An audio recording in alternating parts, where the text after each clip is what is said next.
Mercurians, runoffs, chameleons, abortions, the young ones. These 5 nicknames are used to describe the Finnbloods, or do they actually? I am your Lord and Saviour, and this is the Bloody Guide to Vampire Roleplay.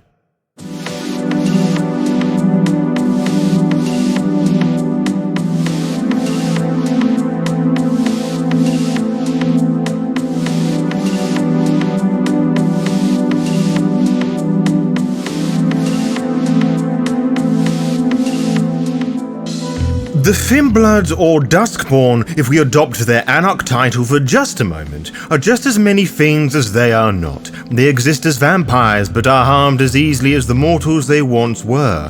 They are not half mortal, but not full vampires either. They are young, but not weak, fragile, yet strong. They exist in the world of darkness, but they certainly do not belong. As the name would imply, the Finn-blooded are kindred whose vitae lacks the supernatural potency to benefit from the perks of the Curse of Cain, but also be free from the banes and compulsions that hold each vampiric clan back within the world of darkness. They are vampires who are 14, 15, or 16 times removed from Cain, which is to say they are generations 14 to 16. By most kindred customs, they should not exist, but yet they do. Their persistent presence are signs of the end times, though many of their own ilk do not know what they are. Those that do know either want to weigh into the club proper or see themselves as a new beginning and change in vampiric society. Unfortunately, Cainites are not known for embracing change. On the topic of embrace, to create a Finnblood requires a level of risk not found with the other clans. Anyone can request permission from a prince or baron to create a childer, but that is assuming that you are of good standing, the child in question can bring good things for the affiliated sect, and the sire to be is not of the 13th generation. Everyone knows the vitae is too weak for it to go smoothly, i.e. not kill the child to be. That, and no one wants to be associated with someone who brought a Finnblood into the world, so embracing someone through the official means is off the table. So to create a Finnblood is to put a target on the sire's head, but if they want to embrace, they're going to do it anyway. Perhaps you are a lover to your sire who wants to spend forever and ever with them, or that friend who knew just a bit too much, pushing your maker into a corner, or you just begged to be with them. In these examples, the emotions are much stronger, perhaps more human than what you would find in other embraces. The younger generations of vampires tend to be closer to the memories of their humanity, so the need for companionship and love that most humans would understand would still be there. That, and both are generally able to get it on with the least amount of difficulty. It is understandable, however, that many, if not most Finnbloods would avoid their maker like the plague, knowing either very little or next to nothing. You could even be that poor soul that had too much blood taken from them. Perhaps you, the player, have no idea who made them, and this sort of backstory, or the lack of thereof, could be explained in-game, with the sire making a dramatic appearance at a dramatically inappropriate moment. As much as the Finnbloods are treated as their own clan in V5, they are not a clan, but much a larger faction, which we'll get onto in a moment, but a regular Cainite, usually pertaining to a clan. Many Finnbloods are caitiff, technically speaking, but either the player, or ST, or both should give a bit of thought about the sire's clan. Whilst it may not determine any banes, compulsions, provided you don't select the corresponding Finnblood flaws, you should consider what elements of your sire's clan seeps over. A Bruja Finnblood may have a little composure and is a bit punchy, whereas a Finnblood embraced by one of the ministry may be sensitive to the light or just exceptionally good at lying. The sombre and vengeful Finnbloods may be more assertive than others, whilst a Finnblood with gangrel blood may just like to be left alone or have an affinity with animals. These are just examples, but little tidbits like this can give some direction to your character's behaviour and how they choose to interact with the world. It also provided with some opportunities for other members of the coterie to play the fun game of guessing what clan are you. We all do it, but the shock of learning they are one of the Duskborn can create all sorts of spice. Do they, the coterie, hinder your existence, or will they aid it? The writing in V5 implies the Finnbloods are more welcome in the Anarchs than the Camarilla that brands them with Tremere magic and ash, but this is often deceptive. No one likes the Finnbloods for being too weak when compared to their full-blooded cousins or an omen of Gehenna. It is implied that, at character creation, you do not know much about the world around you and are younger than the average Generation 13 fledgling, but this does not have to be the case. Many Finnbloods use their own alchemy, which in some instances is far more potent than blood sorcery of the Banu Hakim and Tremere, with far less secretive prestige of those clans as well. Think Breaking Bad levels of culture rather than fine robes and cauldrons that boil with trouble. There is a stronger sense of community in this regard, pushing their condition forward, developing their own discipline, the one singular dot of it, if we get meta for just a second. However, they have no particular organization to call their own, much to the chagrin of those who follow the path of the sun for the Sabbat and the Ashfinders cult. However, the Finnbloods are not without their ways of finding like-minded individuals.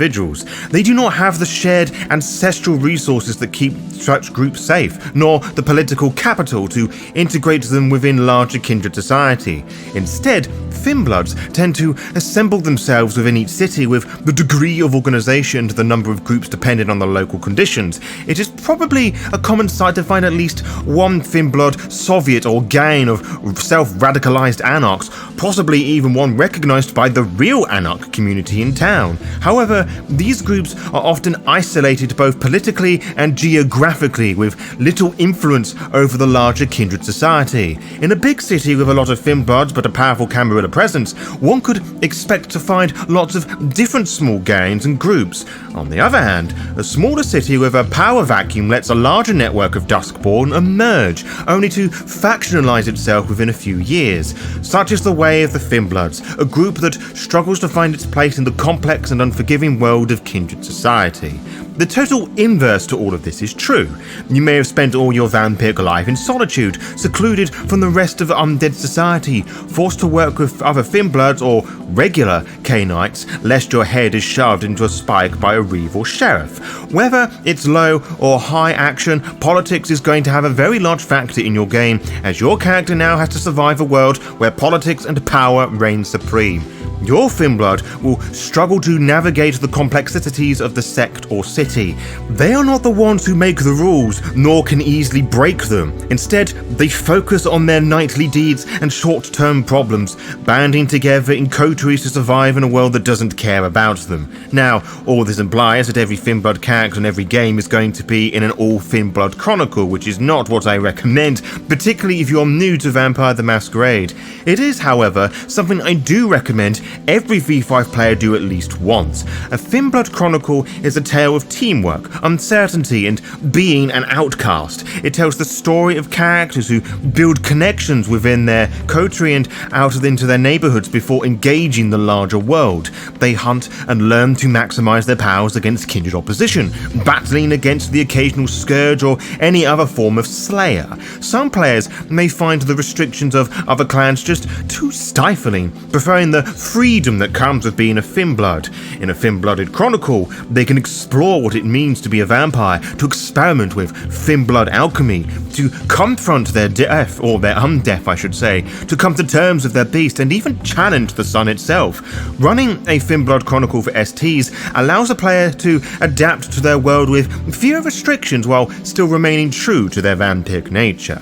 Some Duskborn may actually wish to seek a means to become a fully fledged vampire, to cast off their abilities to eat food, procreate and, rarer still, walk in the sun, to become a creature of the night. Think what your character would do to push themselves over the edge, to fully embrace their vampiric nature, to pardon the pun, because whatever it is you have to do, you are going to have to perform diablerie. On the flip side, many Finnbloods may do everything they can to try and find a cure to their vampirism. Only one true method is provided in Anarch, the sourcebook that is, but a few other ideas are given to you as well on page 160. You could base your position of Chronicle around these ideas, or let your ST come up with their own, with no guarantee it should work. It is, after all, a horror game, and the life of a vampire. sucks. Unlike previous editions of Vampire the Masquerade, Finnbloods are assumed to not possess any disciplines, and even then, it is only a singular dot of a particular discipline. The blood is part of the vampire, but the way they improve is dependent on the vampire and what they deem to be important, focusing their efforts in a certain direction. A Nosferatu that does not want to be seen by anyone because they are ashamed of what they look like is going to be much better with Obfuscate than a Nosferatu strutting about with their dick out in the wind, proud of being a freak. They may be better with Potence, tapping into their inhuman aspects. Think about the sire of your character and think how they would have experienced their clan discipline, as well as what occurred within the mortal and vampiric life. If they spent time with animals, they suddenly started understanding how they could speak via animalism. If they have Auspex, perhaps they claimed to be a psychic or one of those poor kids who knew which members of their household was coming up the stairs based on the sound as they were coming up the stairs. Or say if they were a large content creator with a large following turning their fans against a smaller content creator just on the basis of lies, presence might be a fun one for you. Additionally, your power may be the use of Finnblood alchemy, which has many applications and means of distilling, in addition to the various story hooks surrounding certain formulas and NPCs for you to meet and greet. With this wide range of functions, there are many ways you can bend predator types to fit your kindred concepts, but here is what I would suggest. Assuming your ST isn't the sort that follows the exact wording of the book and prohibits predator types for thin-blooded characters, Cleaver and possibly Consensualist are the safest bet for the most fresh and young of Finnbloods, or perhaps Bagger if you have them baby fangs or just don't want to commit to drinking people. Similarly, Farmer is a fairly safe bet, and so is Sandman. Your character may have a misunderstanding of how Diablo works and may become a blood leech. Those that are desperate may naturally slide into Alleycat, just out of sheer desperation. More acknowledgeable Finnblood may use their knowledge or unique advantages against their foes with the Extortionist or Pursuer from Cults of the Blood Gods and the Player's Guide respectively.